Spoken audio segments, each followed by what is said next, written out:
Welcome to the InnovaBuzz podcast, where we share all kinds of tips, advice, and interview guests on all things innovation and leadership in modern marketing.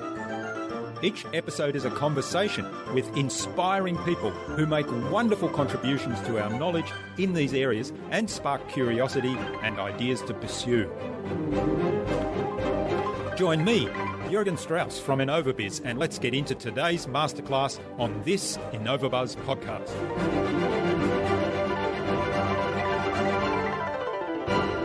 If you're a writer and you really care about the message that you're putting out there, you have to remember that your job is to connect with one reader at a time. If you can make a difference to one reader, make them laugh, make them learn something, cry, whatever, then you are moving in the right direction. I think it's so much more important to focus on that connection that you have with people than to be constantly checking your reviews or checking your numbers, your sales numbers. Like, I know it's difficult not to focus on that, but if you can instead focus on that person-to-person connection, that's what matters.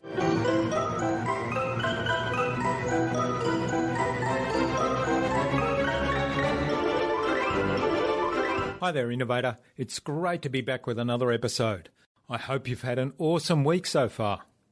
I trust too that you enjoyed my recent conversations with Dr. Jeff Spencer of Cornerman Coaching and with Ted Rubin, social media strategist.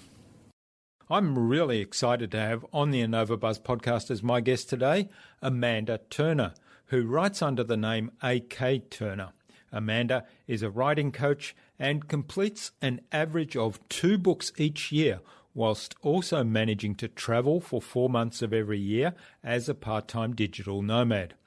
Together with her husband and 2 young daughters, their travels have taken them from her home in Idaho, the USA, to Australia, Alaska, Mexico, Brazil, Spain, Scotland, Ireland, and Thailand. Amanda is the New York Times bestselling author of the Vagabonding with Kids series, as well as This Little Piggy Went to the Liquor Store, and Mummy Had a Little Flask, and also Hair of the Corn Dog. A quick promotional message from our sponsor, that's InnovaBuzz, where we help coaches and consultants build professional credibility, engage their target audience, and connect with their ideal client. That requires absolute clarity about who your ideal clients are and how you can help them. To help you get that clarity about your ideal client, take a look at our Marketing Master mini class, where in less than 30 minutes, you'll gain absolute clarity on your ideal client and how you can communicate with them to build and strengthen an engaging, enduring relationship. Access the Marketing Master mini class at innovabiz.co/Marketing Master. It's completely free and accessible without even giving away your email. In our discussion today, Amanda talked to me about the importance of your book cover and the title to capture attention from the beginning. She explained how important it was to understand your audience and to get your message in front of the right audience.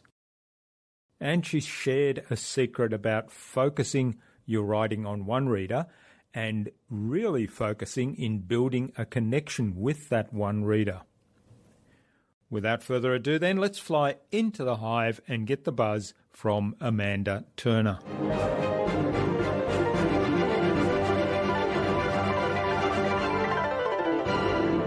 Hi, I'm your host Jürgen Strauss from InnovaBuzz, and I'm really excited to welcome to the InnovaBuzz podcast today from Boise, Idaho in the USA, Amanda Turner, who's a New York Times bestselling author, a non-fiction writing coach, as well as a podcaster. So welcome to the InnovaBuzz podcast, Amanda. It's a real privilege to have you as my guest. Well, thank you so much for having me. I appreciate it. Heather Lee Dyer, who was our guest on episode 235 of the InnovaBuzz podcast, suggested that we get you on for a conversation, Amanda. So a big shout out to Heather. Heather is amazing. And I have a 12-year-old daughter who reads Heather's books over and over again. So I have Heather's biggest fan living in my house. Oh, that's great. And I noticed that your 12-year-old daughter actually has her own, was it blog or podcast where she interviews? She's had a podcast. Yeah, and she also has a YouTube channel as well, so she's all over the place. Yeah, yeah, that's amazing. We'll come back to that a little bit later. Now, Amanda, you're a former humor columnist. It's hard to say, and you've written many books, including the Vagabonding with Kids series. It's based on your own travel adventures in some way, as a part-time digital nomad. So I'm kind of fascinated to explore that in some detail. And now you spend a lot of your time as a book writing coach. So I'm really fascinated to hear more about that whole story, how all that came about. So tell us a little bit about the background and give us a snapshot of some of the key moments in that journey to where you are today. Sure. So, yes, I am a writer, so that necessitates a good solid decade of waiting tables and cleaning houses, which I did before I really got my feet under me. And I'm an independent author. So I attempted to get into traditional publishing with my first book, which was This Little Piggy Went to the Liquor Store. And I actually went back and forth with an agent at Penguin for about 2 years. And I remember the day that I realized this wasn't going anywhere, this relationship, and I wasn't going to get a contract. And I eventually and it felt like defeat at the time. And I eventually Mm. self-published, which also kind of felt like defeat. And then 2 years later, that book hit the New York Times bestsellers list. So, I mean, that was a big moment for me to realize that, the traditional route, you can get where you want to go, and it doesn't necessarily have to be the path that you've been told is the traditional way to get there. There are many ways to get there. So I continued with that. I did a parenting humor series. I followed up This Little Piggy Went to the Liquor Store with Mommy Had a Little Flask and Hair of the Corn Dog. And so that was a 3-book series, what I call inappropriate parenting humor. And during the writing of those books, I mean, our children are 10 and 12 now, and ever since they were born, we've spent 2 to 4 months of every year living in other countries. And so when I finished up this parenting humor series, I really wanted to move more in the direction of travel. Still humor, that's sort of my home base, but I wanted to incorporate more of the travel. So yeah, we're part-time digital nomads, and so I started the book series Vagabonding with Kids about all of the times I've made a fool of myself in another country and all of those trials and what it's like to travel with kids. And then eventually I added in coaching. And so I coach writers, or also work as a publishing consultant, or do, say, a developmental edit on their manuscript to help them moving in the right direction.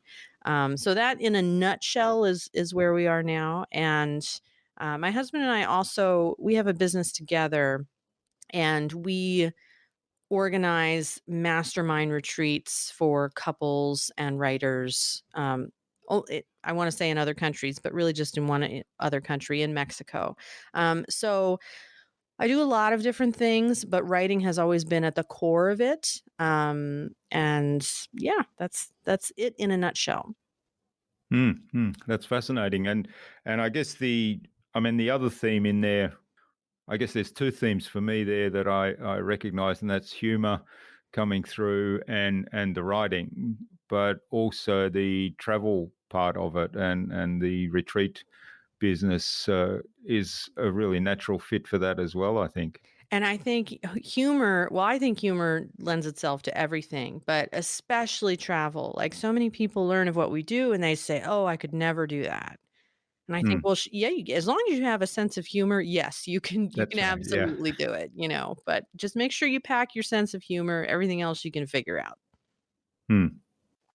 Well, one of the things I find fascinating with your vagabonding with kids, first of all, it is available as a podcast series, or one of the books, I guess, is available as a podcasting series, which is Correct. quite fascinating, read by you. So Yes. I'd suggest people have a listen to that because it's a very entertaining listen, and there are a lot of lessons in that. What fascinates me about that and about your writing style is How do you put something like that together that it's I mean, to me, it was entertaining, humorous, but at the same time, there were some lessons there that you didn't kind of say, "Well, here's the lesson I learned from this," or "Here's the lesson you should take away from this." But the lessons were there; they were infused. They were very subtle, but they came through very strongly. How do you? Is that a conscious effort to put that together, to take something that could very easily just become a travel journal? We went here, we saw this, we did that, we had these issues, we dealt with them in this way, as opposed to having a really engaging story. Well, I mean, like I said, humor is always my home base, so that's where I start. For that Vagabonding with Kids podcast, which is book 1 of that series, it was designed never intended to be a how-to book, but I did want there to be, a little bit of lessons along the way. And the way to structure that really is to look at what were all of my biggest fears before we started this, and what are the most common fears that I hear from other people about the idea of taking your kids to live in another country for 2 months. And they're often the same. Well, I can't take my kids out of school. That's a Hmm. really common one. And so I just addressed that, and I addressed how we've dealt with that from the start and then through the ages. As the kids go through different stages, things change, but education changes as well. And the internet has changed everything. Another one is, oh, we can't afford that. People automatically think that we have, a trust fund or all this disposable income, and that's how we travel. And so it was really important to address that, because one of the things that is eye opening for a lot of people is that we can go and live in Brazil or Spain for 2 months, and it will be cheaper than if we had stayed Hmm. at home. And when you put it in that perspective, they're, "Oh," so you can break down all these barriers to, "I can't do that. I could never do that." Well, actually you could. You might not want to, and that's totally fine. Yeah.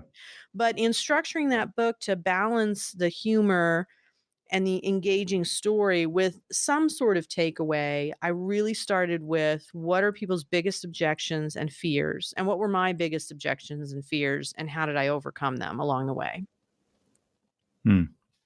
Yeah, that's fascinating. I guess you obviously, when you work with your clients, your coaching clients, you obviously have a process you go through. I'm fascinated. Is there a structured process to writing a book? And what really interests me is how can you apply, if there is one that works really well, how can you apply that to any sort of writing, whether it be, say, for a podcast episode or for a blog post, shorter articles or for videos.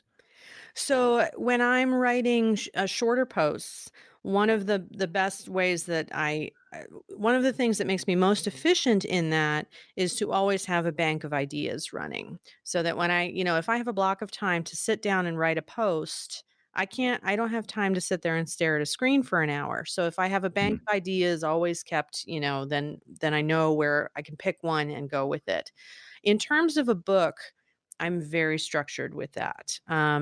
And I have the same process every time. So there once was a time where I tried to use fancy software. They have lots of software to help you outline a book and Yeah. put your images here and your quotes here and whatnot. And I tried it and it just was not for me. So I went back to what I had done before, which always worked for me. I don't know why I tried to change it up, but I'm very analog. I'm far more analog than I am digital, which a lot of people are surprised to hear. But I buy a poster board from the grocery store, and then I have a ruler and a pencil, and I section that poster board out into rectangles, and I make each one a chapter, and I list the chapter title, what characters are going to be in this chapter, what location does this chapter take place in, and then I take all the events that I want to write about and I list them in the different rectangles for each chapter. So when I have all the events in place, Then I go through and I drill it down more and say, okay, this has to happen first, this next, this next. And then I make sure the ending of each chapter will have a tie in to the beginning of the next chapter. So I do all of this on a poster board with a pencil and a ruler. Like I said, it's very rudimentary. And then I cut out the rectangles, and then I have this card, which is basically my playbook for writing the draft of each chapter. And then when I go to sit down to write, I have that card in front of me and I know exactly what I'm going to write about next. Oh, this scene comes next. This scene comes next. So again, I'm not sitting there wasting time staring at a blank screen. I Mm. have a complete blueprint. I know exactly where I'm going. The other thing, the other way that I structure a book is I write by word count. So if I'm writing the draft of a book, I'll give myself 2 days for that outlining process, and then I'll begin writing 5,000 words per day, not 7 days a week, not even 5 days a week, but 3 to 4 days a week. And I start writing my 5,000 words. I don't stop until I hit that word count. And when you do it in this manner, because you have this outline to work from, you're moving really quickly, and then you get your book draft is done in a matter of weeks.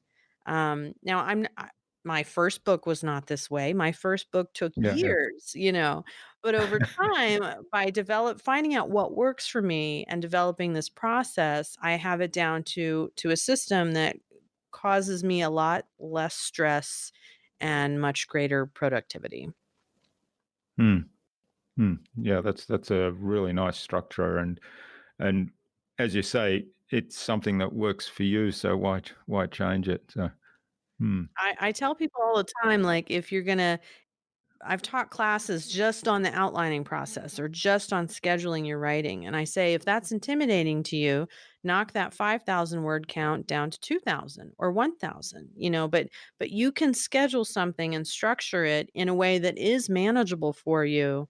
And then if you stop thinking about the big picture of the book and just think about the piece that you need to complete that day, that progress over time, eventually you'll realize that you have something. mm. What's your process for leading into that that writing? First of all, I mean, how do you get the idea for I'm going to write a book about this? I mean, I can see where the vagabonding with kids came from. That's personal experience. It was something that you made sense to write about and share. But how do you come up with other ideas? Basically, I look at when are the times when I've most made a fool out of myself.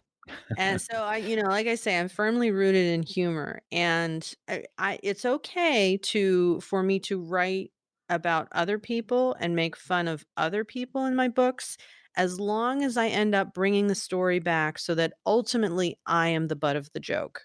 As a Mm. writer, if you're going to do humor, you must always bring it back to yourself. Otherwise, you just kind of look like a jerk.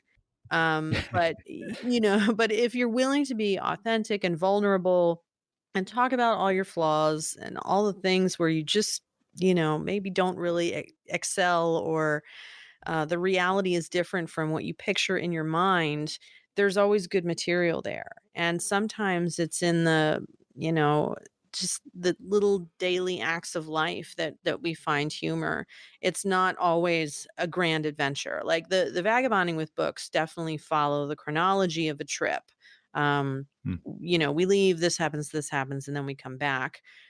Some other pieces that I've written, essays for anthologies and the parenting humor series, really, I'm looking for all of those moments, those golden moments, and I'm asking myself, what's behind this? What's at the root of this? How can I explore this deeper and make it something that is relatable to everyone? Because you know what? Everyone has had those embarrassing moments. And Mm. that's why it's so accessible, right? Because we've all been there.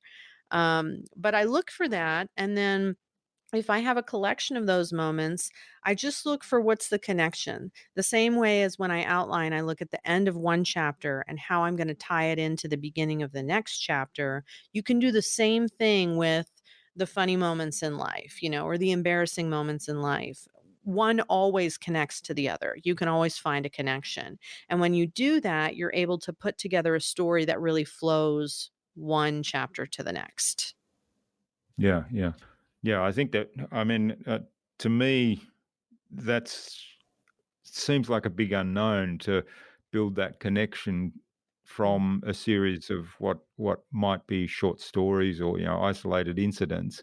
Like I did this funny thing today, and then I did this other funny thing last week. The two are not really related, other than it was me doing it, and I made a fool of myself both times. But how do you weave that into a story that's kind of a continuum?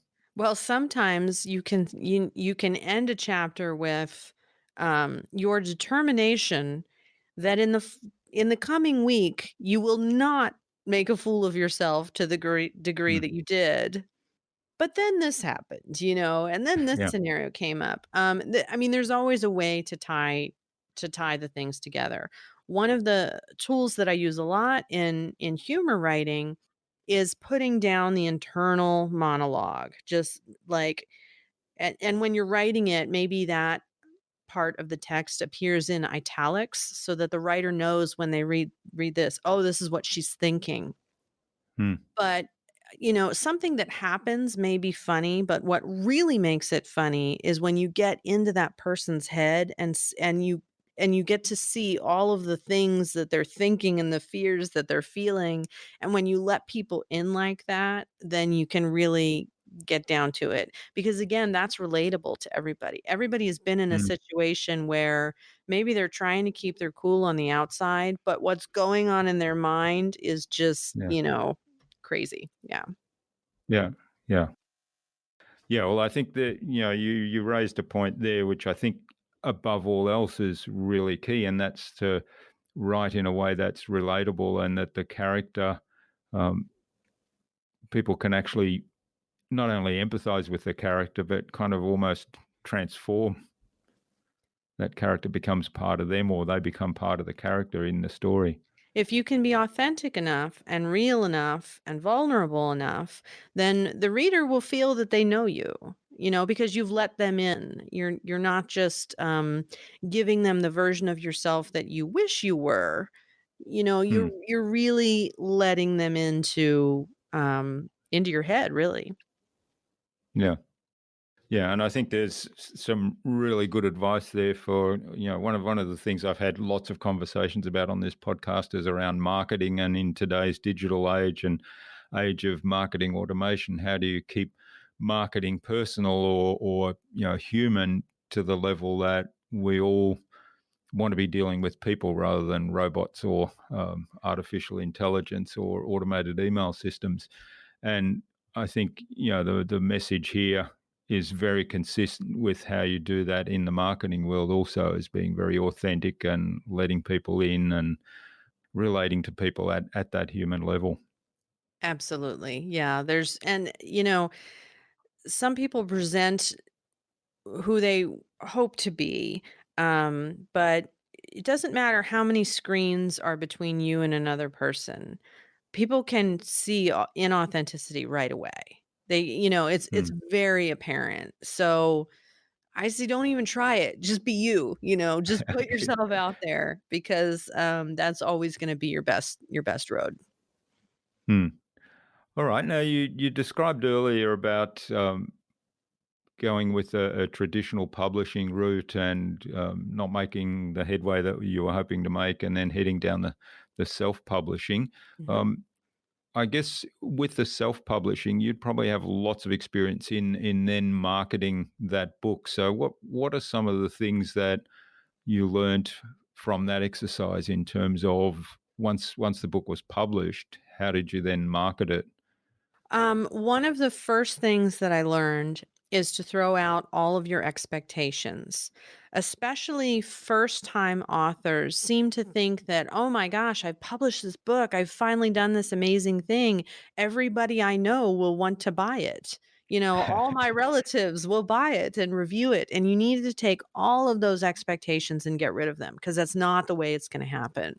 And even with relatives, you can have, you know, your you can have a cousin with whom you haven't spoken in 30 years, and they might become your biggest fan, while your mom might not read it, you know? So Mm, it's just not gonna turn out the way you want it to be. So getting rid of those expectations and understanding that the writers you are trying to reach are probably not people you already know. You are not simply targeting the audience of people you already know. You're targeting an entire mass of readers out there who've never met you, who've never heard of you. Again, authenticity, we can't say that enough. In terms of like, I think my first book, the first one that made the New York Times, that came out in 2012. So obviously things change a lot every year. But I tried all sorts of stuff. I tried blog tours. I did BookBub ads, which are still very effective but difficult to get. The number one thing that you have to have coming out of the gate is a really good cover and title. That's something that a lot of people think they've got it. They're like, "Oh, well, I'm an artist," or "I think I've got the idea for this cover. mm, I'm gonna design it myself." And I've seen so many people just shoot themselves in the foot for that, like, right off the bat, because we can't really be objective about our own work all the time. So it's really good to get an outside opinion, and especially an outside opinion from a professional graphic designer.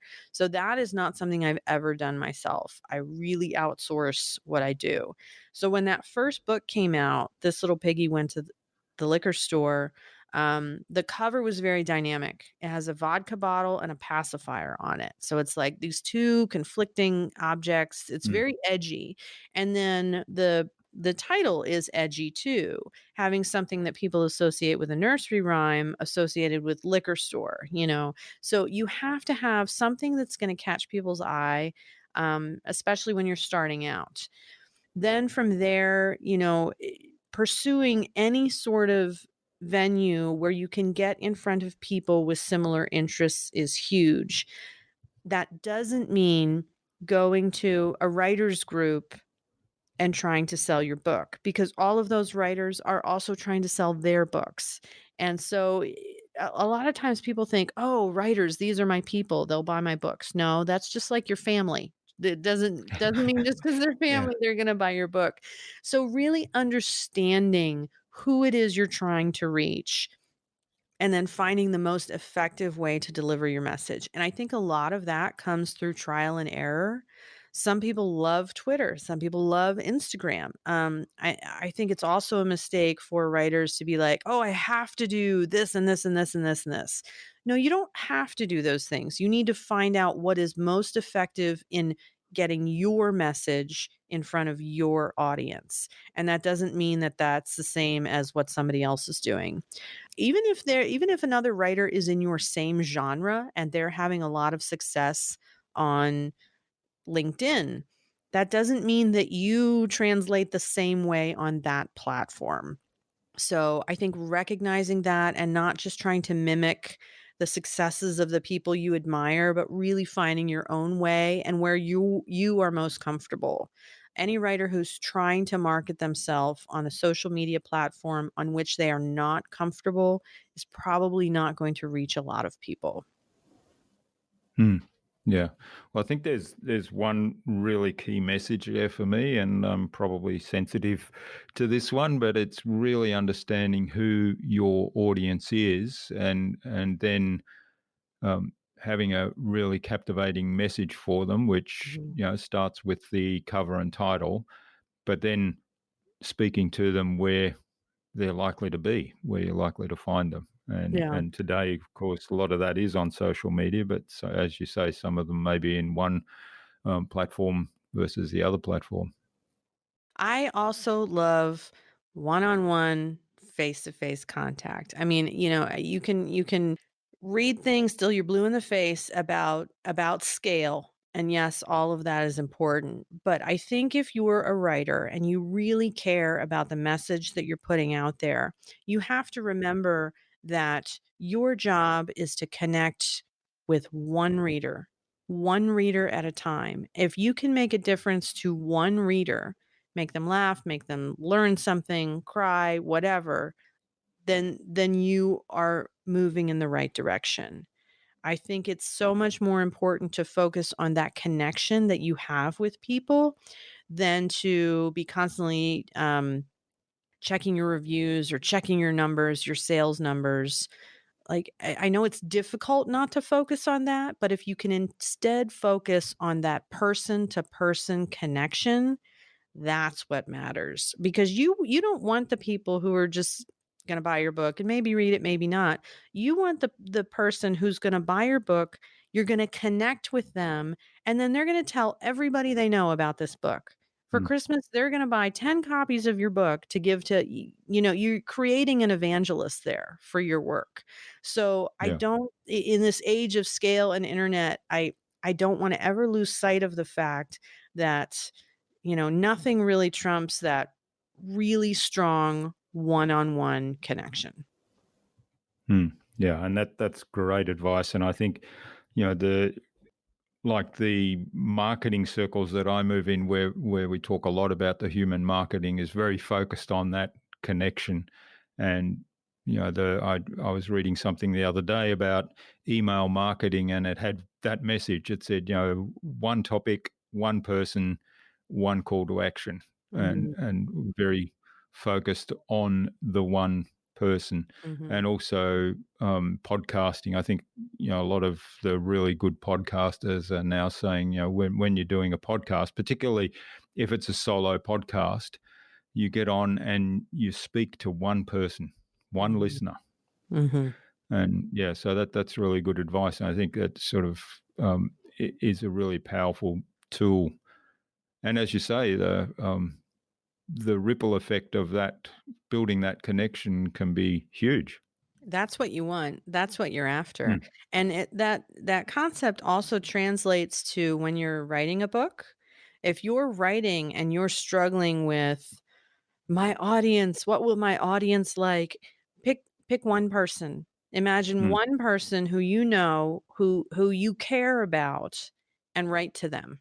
Write for them. And that really helps you focus in and get rid of a lot of all that other baggage and move forward. Yeah, yeah. So the ideal audience concept, ideal audience member. Yeah. All right. Now, I mentioned earlier about your podcast series, which is the book one of the Vagabonding with Kids.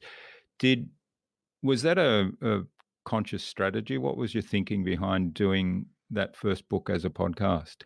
Um, when we started traveling and started sort of sharing our journey with other people, not just that we're traveling, but that we're doing it with small children, we're doing Mm, it on a budget. I got a lot of inquiries on how did you make that happen? And, like I said before, so much of the, oh, I could never do that thing. And I really want to combat that. I really want to combat this, you know, conventional thinking holding us back from doing amazing things. There's no need for that whatsoever. And so when the book came out, I wanted to make sure that it was accessible in another form as well. And because the podcast is structured with each chapter as an episode, if someone just wants to hear about how to afford something like that, they can do that.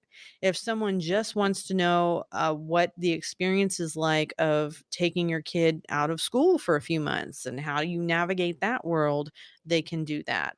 So it allows different areas to be accessible to maybe people who aren't interested in the book as a whole, but they have one specific area that they want to learn about. mm. Yeah. Well, it's great. And I certainly encourage people to listen to that, because there's absolutely no cost involved in that other than time, but it is a very entertaining listen. Thank you. Now, tell us a little bit then about the nomad lifestyle. I mean, first of all, why did you end up choosing to do that, and what are some of the things that gives you? So before we had children, my husband and I traveled a lot. I mean, I did my first study abroad to Russia when I was 15. and went back for another study abroad in college. I had the travel bug very early. I was also very Mm. interested in languages. I majored in Russian and in linguistics. And then when my husband and I, when we were first married and out of college, we got jobs working in movies and television. So we spent 2 years traveling the world to work on different movie sets and television sets. So that took us to England, Morocco, Spain, Vanuatu, and Palau, and basically living in hotel rooms. Mm. And it was an adventure. It was a great opportunity for, people who are young and without children. But it was also contract work and it came to an end. And when it came to an end, we were kind of ready for it to come to an end as well. Yeah, yeah. And so, we moved to Idaho, and, eventually we started a family, and there was a lot of I heard a lot of talk like, "Oh, well, now you'll have to settle down," or, "Now you won't be able to travel as much," and, my husband in particular does not like being told what he can't do or, and we were told a lot of like, "Oh, once they start school, you can't travel then." And so we really started to examine how was conventional thinking holding us back from different things. What would it be like to raise children, in a family where we travel maybe up to 4 months of every year? And it's not vacation travel. It's living in another country. So a few things that make this happen for us, airline miles, obviously. Everybody knows about airline miles, and we can use Mm. them to our advantage to get the plane tickets. And then beyond that, we use home exchange a lot. With home exchange, we also do vehicle exchanges. So, for example, a family of four from Brazil came to Boise and lived in our home and drove our cars for 2 months. And we went to their home and drove their cars for 2 months. So, we used the airline miles for the tickets. We swapped homes, we swapped cars. So, you've negated the expense of accommodation and in-country transportation. That's how we get to the affordability thing for all of this. Mm. Mm. Um, but So it's then just the living expenses basically are the same as what you had before on paper, and the difference in cost of living in the right. countries can work in your favor. Exactly. Except when we went to Australia. That one was pretty crazy. But, over the years, we've taken her. You must have come down when the exchange rate was unfavorable for you. I think so. It was we had I would Yeah. not it was You have awesome. to I would come not back n change a you thing. have to come back now because, Yeah? I think, well, the US dollar is the Australian dollar is only worth 68 US. Oh, okay. Well, since then, we've taken our kids to Mexico a number of times because my husband's, parents actually live there. Once we, enrolled them in a Montessori school down there in Mexico for 3 months as well when they were small. We took them to Thailand, we took them to Brazil, Scotland, Ireland, Spain. When we went to Australia, we were up on the Sunshine Coast for a while, and then we rented a camper van. We had a home exchange for a month. Gosh, we flew into Brisbane and went up north. I can't remember the name of where we were. Not far from Noosa because we had a friend in Noosa. And then we Okay, rented a yeah. camper van and worked our way down the coast in the camper van, and then ditched that in Melbourne and took the ferry to Tasmania. Drove way down to the southern tip and spent Mm. Christmas there one year. When we were in Brazil, we got to be in Rio for the New Year, which is a big deal. We saw Carnival in Sao Paulo, and this is with little kids. So we took our kids to Yeah. the all-night carnival, party, but we also got to take them up into the Amazon and do Mm. jungle treks and, some really amazing things. So for us, it's just been an incredible way of life. And now on the other hand, I'm kind of a homebody. When I'm home, I love to be home, you know? It's not it's not like sell everything and backpack around the world. I'm not that type of traveler. And for some people that works great. For us, this is what works really well. Our kids are very adaptable. The benefits that I see, I mean, of course, traveling is going to broaden your perspective. Like I Mm, said, I'm very into languages, so I love exposing my family to as many languages as possible, as many cultures as possible. I don't want my children to grow up thinking that, the world is basically what our neighborhood is, because it's not. yeah. It's vast and different and beautiful. Yeah, travel fosters compassion, curiosity. There's so many benefits to it, and I just can't imagine not doing it. Mm, Exploring the world has just been one of the most wonderful things we've done as a family. I'm so grateful that we're able to do it, and I think it's taught my kids a bit of gratitude as well. mm.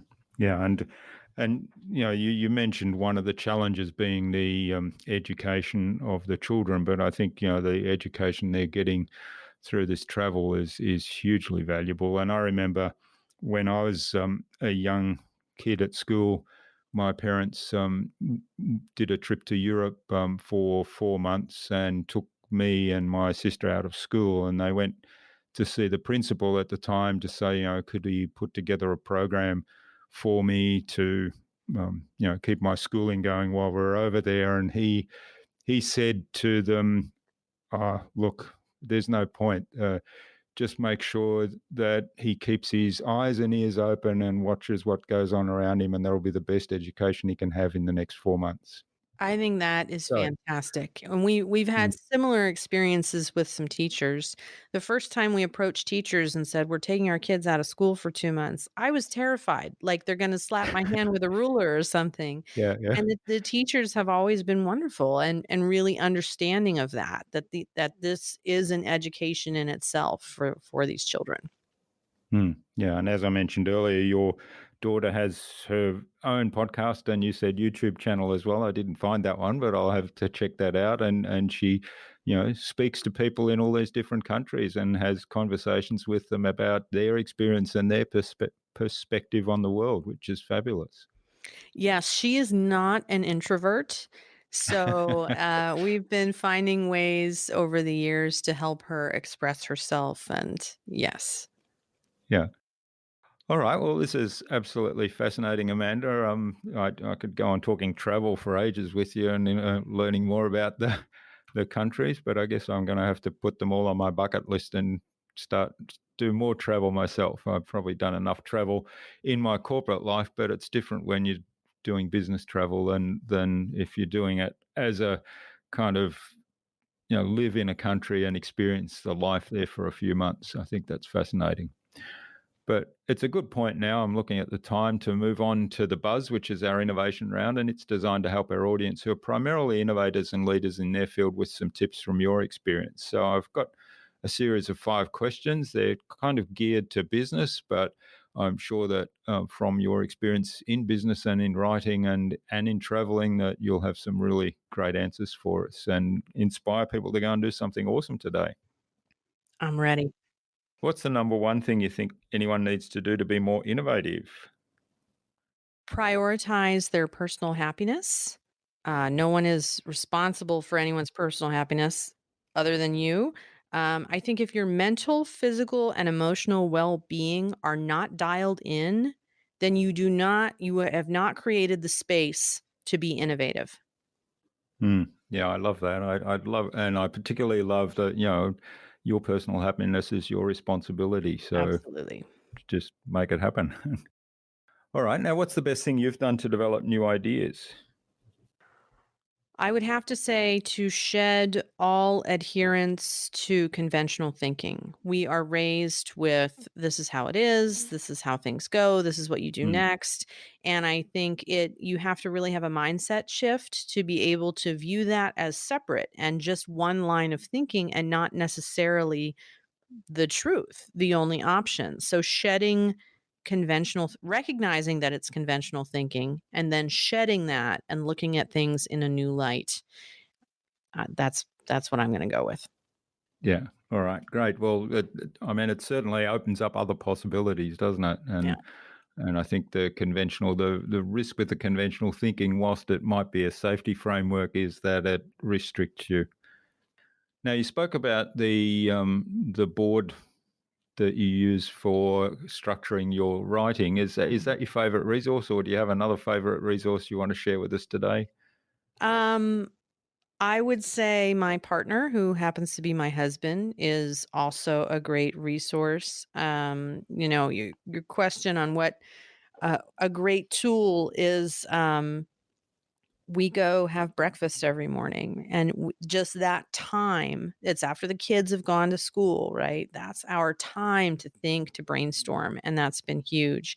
In terms of other products, as I said before, I'm very analog. I am not very digital, and I use a calendar, a paper and pen calendar, nothing on a screen, and doing that, using that and scheduling out like my writing if I'm working on the draft of a book or whatever I'm going to do in the day, I live by my calendar.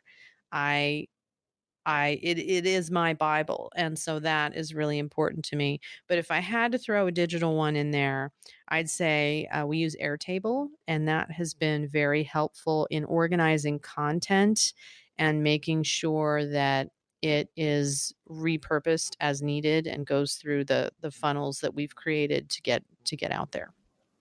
Hmm.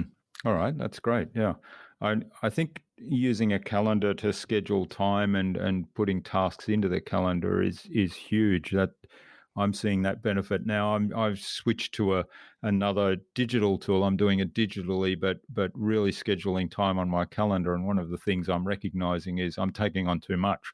When you Mm, just put it yes. into a to-do list for the day, you think, oh yeah, I can do all that, and then at the end of the day, you've done perhaps half of it, and what I find then is I do distraction really well because I get to a point where this is a bit overwhelming, and so you find something to distract yourself. When you start to structure it in the calendar, then suddenly you realize, well, there's no way I can do all this in Mhm. advance, and then that forces you to prioritize some more. So, And just that awareness is so important. That awareness of, mm, "Oh, I can't fit this in a day," and then yeah, you get smarter about how you schedule it out. Yeah. mm, yeah. All right. And what's the best way to keep a project on track when you've got a writing project going? And maybe Well, that's it, like scheduling it in. yes. Also, I would say making the people around you aware of what time and space you might need, especially if you're a parent, if you have a family, if you have a spouse, anybody else with demands on your time, making them aware of your situation is very important. You can't get frustrated at them for not giving you the time that you need if you haven't expressed that. Again, this Mm, is taking personal responsibility for your situation. If you don't let them know, they can't help you. And then in terms of clients, like when I'm coaching people, of keeping them on track, the best thing I can do to keep them on track is understand their individual perspective and their situation and challenges, because everyone's unique. You know, for me, the way I coach, it is not certainly not a one size fits all situation. I know I have fellow coaches, very successful coaches who I have great respect for, who do a very regimented system, and I don't work I work a little differently, because I really wanna tailor it to a person's situation. If I can do that and truly understand where they're coming from, then I have a much better shot at keeping them on track and moving forward. yeah, I love that approach. It's kind of very much a guide, and you're always there with them rather than you're out at the next step and you're asking Right, them to do things at the next step, but they're still struggling with the previous step, which they need to get done before right, moving on. right. Hmm. All right. Now we've touched a little bit on this. What's the number one thing anyone can do to differentiate themselves? Be authentic. There's there's only one you. Mm. So you might as well be that. Be authentic, be weird if you're weird, and always give first and give without expectation. I think that's huge. If you go into something with the "what's in it for me" mentality, you're going to get bitter pretty fast. But if you can just be authentic and give of yourself, without expectation, then the rewards are phenomenal, more than you would ever hope for.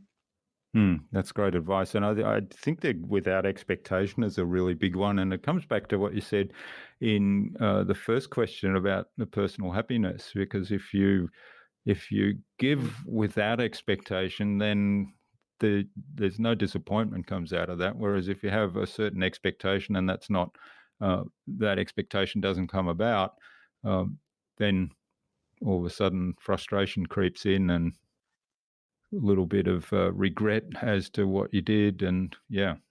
My husband and I, we work with couples. Like I said, we organize these couples retreats, and that's huge. Like people say, "Oh, is it like couples therapy?" No, forget that. It's Yeah. positivity, it's forward thinking, and it's about taking responsibility for your personal happiness. Hmm. All right. Well, this has been fabulous, Amanda. I really appreciate what you've shared with us today. Now, where can people find out more about you and learn about your books, maybe even purchase some of the books and maybe even get in touch and say thank you for what you've shared? Sure. So you can find me at businessofus.com. And all of the books are available on Amazon, Barnes& and Noble, Google, iBooks, all of those, but I write as A.K. Turner. Hmm. So and you can reach me at Amanda at A.K. Turner, and I love to chat, so yeah. Great. Well, we'll put all those links in the show notes so that people can click straight through as well. Now, do you have a kind of big parting piece of advice to leave the listener today, particularly if their aspirations are to be a leader and be at the forefront of innovation? I think that it's really important to keep in mind that things don't have to be perfect for you to take the next step. You don't want to suffer from analysis paralysis. And this is a huge one for writers too. It's not perfect. It's the tough reality is that it's never going to be perfect. And if you do move forward, you will continue to improve and learn as you go. If you Mm, never stop learning, I never want to stop learning. yeah, But part of that learning process is sometimes just taking that step, even when it's a little bit scary. yeah, yeah. And getting out there and doing something, whether it's writing a book and getting started with the writing process and sharing your writing with somebody who can then give some feedback, that's actually a key part of the learning. So if you just do the research and keep it all to yourself, you might sort of read a lot of interesting information and absorb a lot of interesting information, but the learning actually comes about when you apply that and share what you've done with it. Absolutely. Hmm. All right. Well, finally, then, Amanda, who would you like me to chat with on a future InnovaBuzz podcast and why? I would love for you to chat with a physical trainer. There is a physical trainer named CJ Thomas, and I will send you his information.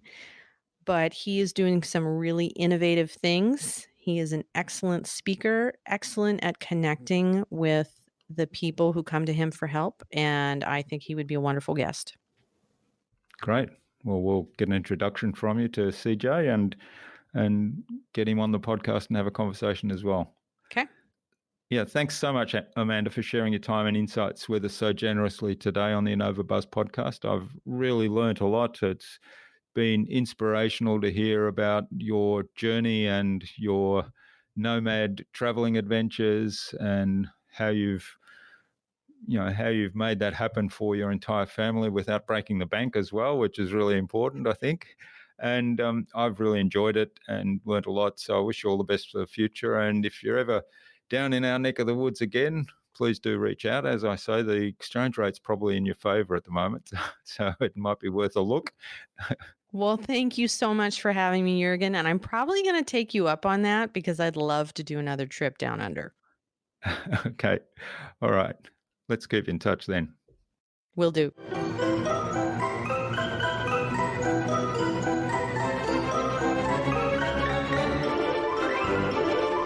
I hope you enjoyed that engaging and informative conversation with Amanda and took something away from her episode. There are so many parallels in what Amanda shared about book writing with other content production and with marketing in general. In particular, knowing your audience and having the right message for the right audience, as well as that focus on building a connection with just one reader. I'd love to know what you took away from Amanda's episode. Leave a comment below the blog post, which you can find at innovabiz.co/Amanda Turner. That is AMANDATURNER.